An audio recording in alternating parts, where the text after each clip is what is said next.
when we talk about workforce management, and I'd like you to touch a little bit about what should organizations focus on, especially these days when we talk about upskilling, reskilling, and outskilling.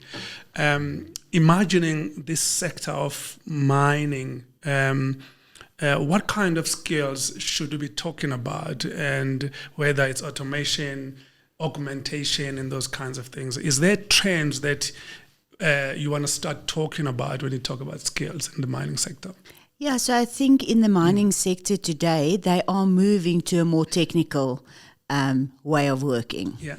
And in that, they also have, it's a difficult and dangerous area. So the environment's very different from other organizations. Yep. And I think when we talk workforce specifically, there's two big things that I'm seeing. The one is that upskilling. So upskilling the workforce, that has to be planned within the workforce planning.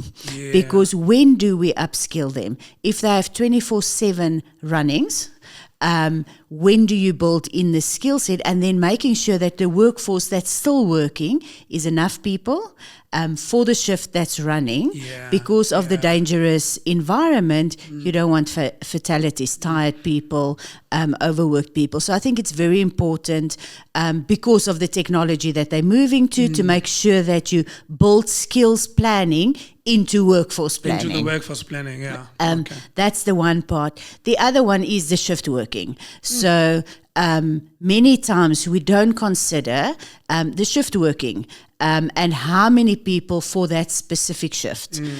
So I think that's the second one. And then workforce planning, the next one in minds, I think there is critical skills, planning, and definitely data science.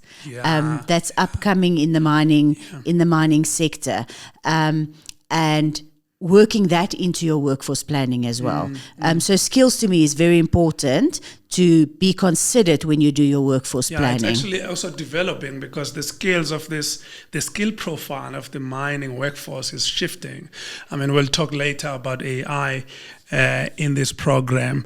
I'm glad that you mentioned that. I'm going to come back there.